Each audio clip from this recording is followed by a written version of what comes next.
कौन है second born Royals? क्यों इन्हें शाही परिवार से ताल्लुक रखने के बाद भी राजा महाराजाओं वाला ट्रीटमेंट नहीं मिलता? कौन है सैम? क्यों ये अपनी फैमिली के कल्चर से बिल्कुल भी खुश नहीं है? क्या है इस शाही स्टोरी की सस्पेंस से भरी कहानी? आइए जानते हैं। लेकिन वीडियो में आगे बढ़ने से पहले वीडियो को लाइक और चैनल को सब्सक्राइब करके बेल आइकन को प्रेस कर लें। दोस्तों, कहानी की स्टार्ट होती है यूरोप की छोटी सी कंट्री इलीरिया से, जहाँ रॉयल फैमिलीज में सिर्फ बड़े बच्चों को रॉयल ट्रीटमेंट देने का रिवाज था। जैसे कि इस वक्त सैम की बड़ी बहन एलिनोर को रानी जैसी इज्जत शाही रखरखाव में रखा जाता था, जबकि सेकंड चाइल्ड होने के नाते सैम को शाही परिवार से ताल्लुक रखने के बाद भी प्रिंसेस प्रोटोकॉल नहीं दिया जाता था। इसी सिस्टम की वजह से सैम हर वक्त परेशान रहती थी। उसे इस सिस्टम को खत्म करना था ताकि सभी बच्चों को सेम प्रोटोकॉल मिल सके। सैम की ये मुश्किलें इसके डैड के गुजर जाने के बाद और ज़्यादा बढ़ गई थी। सैम के फादर इलीरिया के राजा थे, जिनकी कुछ वक्त पहले एयरक्राफ्ट एक्सीडेंट में डेथ हो गई थी, और फिर इस साम्राज्य की जिम्मेदारी इनकी पत्नी यानी सैम की मां के हाथ में आ गई, और अब क्वीन की जगह इनकी बड़ी बेटी एलिनोर को नई क्वीन बनाने की रस्म होने वाली थी। एलिनोर की लाइफ जहां रानियों की तरह थी, वहीं इसकी छोटी बहन सैम सादा जिंदगी गुजारती थी। लेकिन इसका बेस्ट फ्रेंड सिर्फ एक था, माइक। सैम म्यूजिक बैंड भी ऑर्गेनाइज करती थी और सड़कों पर गाना गाकर लोगों को अपनी तरफ अट्रैक्ट करती थी। उन्हें समझाती थी कि मोनार्की सिस्टम की जगह वोटिंग सिस्टम लाया जाना चाहिए। जिसे स्केटिंग करना काफी पसंद था, और इसी स्केटिंग के दौरान ये एक ट्रैफिक सिग्नल तोड़ देती है, जिस वजह से इसे पुलिस स्टेशन ले जाया जाता है। लेकिन जल्द ही ये जेल से आज़ाद होकर अपने महल आ जाती है और अपनी माँ से कहती है कि लोग मोनार्की सिस्टम के खिलाफ हैं। लेकिन क्वीन ये कहकर बात टाल देती है कि मोनार्की के खिलाफ कुछ चंद लोग हैं, मेजोरिटी हमारे साथ ही है। इसके बाद हम एक जेल को देखते हैं, जिसमें एक कैदी एक सेब को जैसे ही बाइट करता है, इसमें से एक ट्रांसमीटर निकलता है। कैदी इस ट्रांसमीटर को एक डिवाइस से कनेक्ट करता है और अपनी गर्दन पर लगे लॉक को खोलकर जेल से फरार हो जाता है। इधर हम सैम को देखते हैं, जो माइक के साथ एक कॉन्सर्ट की तैयारियों में लगी हुई थी। लेकिन तभी सैम को माइक के मुंह से गार्लिक की स्मेल आती है। माइक भी ये देख हैरान रह जाता है कि 2 दिन पहले खाया हुआ गार्लिक अब तक कैसे स्मेल रिलीज कर रहा है। माइक सैम से कुछ कहना चाहता था, पर इतने में सैम यहाँ से चली जाती है। सैम जब अपने रूम में होती है तो ये अपने फादर की कुछ चीज़ों को देखकर अपने डैड के साथ बिताए गए कुछ खास पलों को याद करने लगती है, और फिर पास्ट में कहानी घूमती है, जहाँ सैम अपने डैड के साथ थी। सैम के डैड इसे प्यार से स्नोफ्लिक्स कहकर पुकारते थे। इन्हीं सब बातों को याद करके सैम थोड़ी इमोशनल हो जाती है। इसके बाद कहानी प्रेजेंट में शिफ्ट होती है, जहाँ एलिनोर के लिए एक पार्टी ऑर्गेनाइज की गई थी। इसी पार्टी में सैम भी मौजूद थी। लेकिन तभी माइक इसे ढेर सारे मैसेज करता है। ये मैसेज देख सैम को याद आता है कि आज तो उसे माइक के साथ एक पार्टी में जाना था। इसलिए ये अपनी माँ से बहाना बनाकर यहाँ से निकल जाती है और कपड़े वगैरह चेंज करने के बाद माइक के साथ पार्टी हॉल में एंट्री करने की कोशिश करती है, पर गार्ड इन्हें अंदर जाने से मना कर देते हैं, क्योंकि इनके पास एंट्री करने के लिए आईडी कार्ड नहीं था। तभी सैम की नज़र इसी बिल्डिंग के पिछले दरवाजे पर पड़ती है, जहाँ से कुछ वर्कर्स अंदर एंटर कर रहे थे। ये लोग जब एंट्री कोड डालते हैं तो सैम 1 किलोमीटर की दूरी से ही कोड को देखकर कोड ओपन करके अंदर चली जाती है। ये देख माइक भी हैरान होता है। खैर, दोनों पार्टी हॉल में आकर पार्टी एंजॉय करने लगते हैं। लेकिन तभी सैम के साथ कुछ अजीब होता है। इसे हर छोटी से छोटी चीज का साउंड सुनाई देने लगता है, जैसे हार्ट बीट, मधुमक्खियों की भिनभिनाहट। ऐसे साउंड सुनने की एबिलिटी काफी बढ़ जाती है, और ये साउंड इतने लाउड सुनाई देने लगते हैं कि सैम का सर चकरा जाता है, और ये पूरे माहौल को शांत करने की कोशिश करती है, पर ऐसा मुमकिन नहीं था। इसलिए सैम जल्दी से फायर अलार्म बजा देती है, जिससे सब लोग यहाँ से भाग जाते हैं और माहौल एकदम शांत हो जाता है। पर बिना रीजन फायर अलार्म बजाने की वजह से फिर से पुलिस इसे हथकड़ी पहनाकर अपने साथ ले जाती है, और माइक भी इसके साथ ही होता है। दोनों यहाँ काफी मासूम बनकर बैठे रहते हैं, क्योंकि ये जानते थे कि सैम की फैमिली उसे जल्दी छुड़ा लेगी, और ऐसा ही होता है। सैम जेल से रिहा होकर अपने घर आ जाती है, और यहाँ खुलासा होता है कि क्वीन सैम को पढ़ने के लिए एक समर कैंप में भेज रही है। ये बात सैम अपने दोस्त माइक को भी बताती है, और दोनों अलग होने की वजह से थोड़े उदास होते हैं। दूसरी तरफ हम कैदी को देखते हैं, जो अपने किसी खास बंदे को कॉल कर कहता है कि तुमने सेब में ट्रांसमीटर को फिट करके बहुत ही अच्छा काम किया, मैं तुम्हारे काम से बहुत खुश हूँ। यहाँ कैदी की बातों से हमें ये भी समझ आता है कि कैदी को जेल में भिजवाने के पीछे क्वीन का ही हाथ था, और अब ये क्वीन से ही बदला लेने के लिए बाहर आया है। इधर सैम अपने समर स्कूल पहुँच जाती है, जहाँ क्लास में इसकी मुलाकात होती है जनवरी से, जो कि सैम की तरह ही सेकंड बॉर्न रॉयल थी। साथ ही कुछ और स्टूडेंट्स भी यहाँ मौजूद थे। अभी ये स्टूडेंट्स एक दूसरे से जान पहचान बढ़ा ही रहे थे कि इतने में ही क्लास में एंट्री होती है इनके प्रोफेसर की, जो सभी स्टूडेंट्स को बताते हैं कि इस क्लास में सभी स्टूडेंट्स सेकंड बॉर्न रॉयल्स हैं, यानी शाही परिवार के दूसरे नंबर के बच्चे ही इस क्लास का हिस्सा बने हैं, क्योंकि तुम लोगों में कुछ खास पावर्स मौजूद हैं जिनके बारे में तुम्हें कोई भी जानकारी नहीं है। ये समर स्कूल आप लोगों की सीक्रेट सोसाइटी के लिए है, जिनमें आपको आपकी पावर से रूबरू कराया जाएगा और आपकी ट्रेनिंग होगी। इस खास सोसाइटी का नाम रखा जाता है secret society of second born Royals. इस सोसाइटी की हेड होती हैं क्वीन। ये सुन सैम के तो होश उड़ जाते हैं। क्वीन सब स्टूडेंट्स को बताती है कि आप लोगों को अपनी पावर्स की मदद से सीक्रेट सोसाइटी यानी क्वीन और किंग की सेफ्टी करनी होगी, लेकिन अगर कोई स्टूडेंट अपनी सुपर पावर को सही से डेवलप नहीं कर पाया या ट्रेनिंग में फेल हो गया तो उसकी सुपर पावर वाली जो मेमोरी है वो डिलीट हो जाएगी, यानी उसकी शक्तियां खत्म हो जाएंगी। सभी रूल समझाने के बाद अब इनकी ट्रेनिंग शुरू होती है और इन पांचों का पहला टास्क कराने के लिए एक खास जगह ले जाया जाता है। इस एरिया में बहुत से ब्लॉक्स बने हुए थे जिन्हें पार करते हुए इन्हें अपनी मंजिल यानी पिरामिड तक पहुंचना था। सभी स्टूडेंट्स इस टास्क को काफी लाइटली लेते हैं, लेकिन जब टास्क शुरू होता है तब इन्हें पता चलता है कि यहाँ लेजर गन्स लगी हुई हैं जो सिर्फ उन्हें अपना शिकार बनाती हैं जो गलत स्टेप फॉलो करते हैं। शुरू में ये काफी मुश्किल फेस करते हैं, लेकिन इस दौरान इन्हें अपने सुपर पावर्स के बारे में पता भी चल जाता है। रोक्साना को आज पहली बार पता चलता है कि उसके पास गायब होने की शक्ति है, जबकि तुमा के पास लोगों को पोसेस करने की पावर थी। वहीं सैम की सुपर पावर थी उसकी सेंसस, जिससे वो दूर दराज चीजों को भी सुन और देख सकती थी। इस तरह पहले टास्क में सभी स्टूडेंट्स को अपनी पावर्स की जानकारी मिलती है, पर अफसोस ये इस टास्क को जीत नहीं पाते। सब लोग टास्क एरिया से निकलकर एक साथ बैठकर अपनी पावर्स शेयर करते हैं और जनवरी के पास पावर होती है कि वो किसी को भी टच करके उसकी पावर कुछ देर के लिए ले सकती है। ऐसे ही मैटियो के पास कीड़ों मकोड़ों को कंट्रोल करने की पावर थी।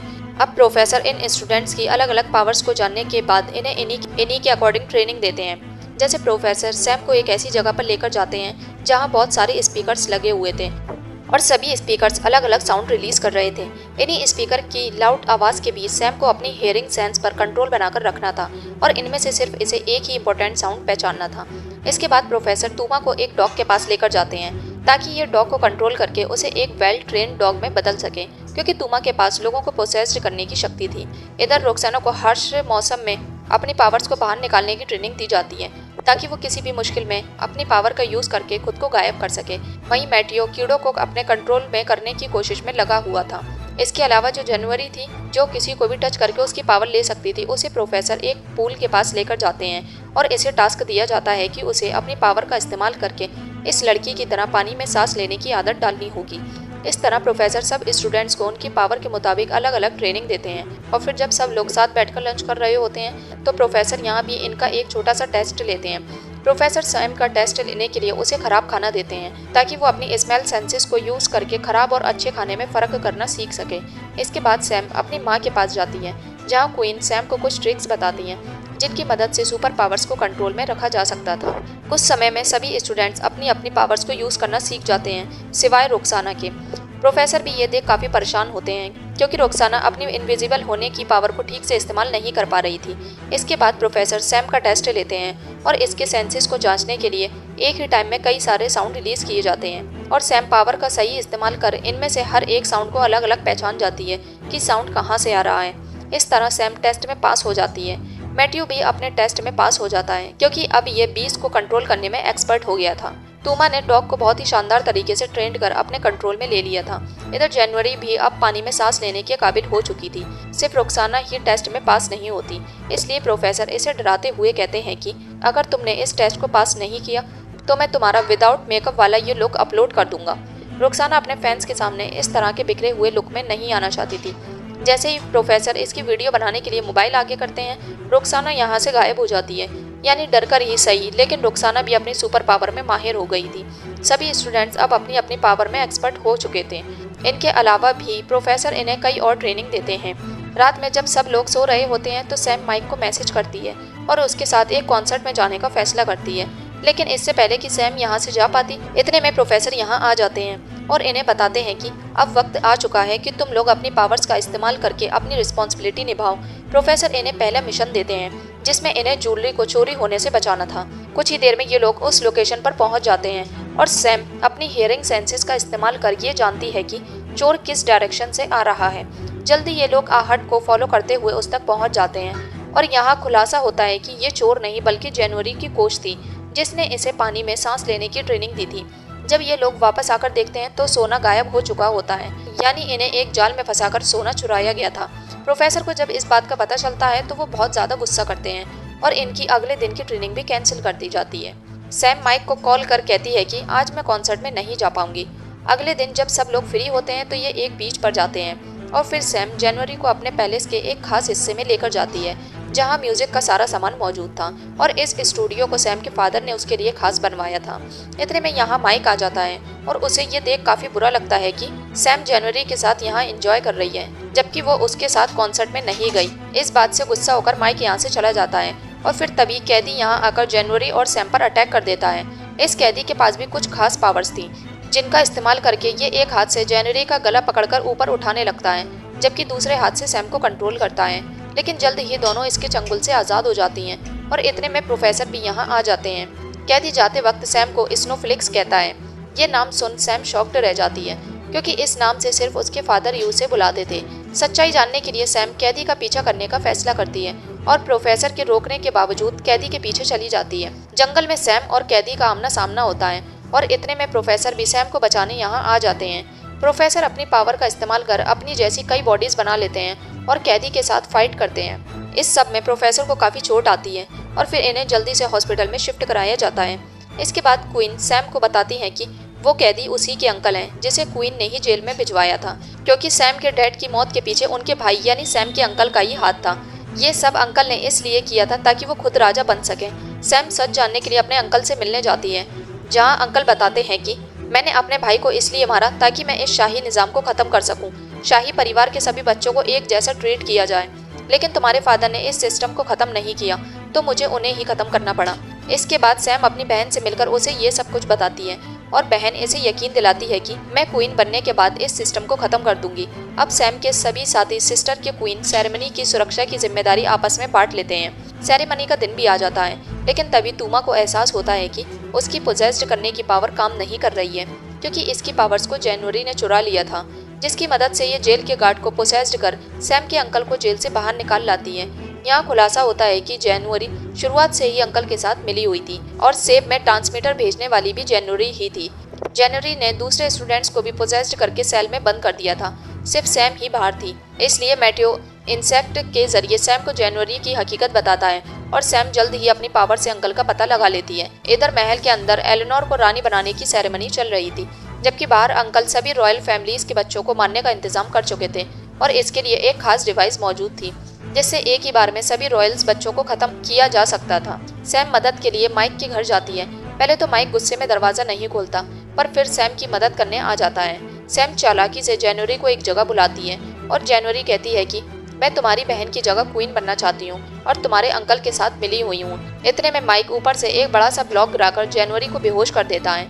इसके बाद सैम अपने साथियों को आज़ाद कर अंकल के प्लान को नाकामयाब करने की कोशिश करती है और सैम के अंकल अपने ही जाल में फंस जाते हैं और इनकी डिवाइस सही से काम नहीं कर पाती। इस तरह इलेरिया की नई क्वीन की सेरेमनी कंप्लीट हो जाती है और इन स्टूडेंट्स को सीक्रेट सोसाइटी का हिस्सा बना लिया जाता है। एलेनोर भी इस सोसाइटी के बारे में जान चुकी थी, इसलिए सैम को यकीन दिलाती है कि मैं रॉयल सिस्टम के साथ साथ पार्लियामेंट सिस्टम भी लेकर आऊंगी और यही सैम का मकसद था। मूवी के लास्ट में चारों सेकंड बॉर्न रॉयल्स को बताया जाता है कि जनवरी जेल से भाग चुकी है और उसने इन्हें चैलेंज किया है कि अगर वो उसे पकड़ सकते हैं तो पकड़ के दिखाएं। इसलिए अब ये चारों जनवरी को पकड़ने के लिए निकल पड़ते हैं और इसी के साथ ये मूवी यहीं ख़त्म हो जाती है। तो दोस्तों कैसी लगी आपको ये मूवी कमेंट में ज़रूर बताएं। वीडियो पसंद आई हो तो इसे दिल खोलकर लाइक और ज़्यादा से ज़्यादा शेयर करें। चैनल से जुड़े रहने के लिए चैनल को सब्सक्राइब करके बेल आइकन को प्रेस कर लें। Thanks for watching.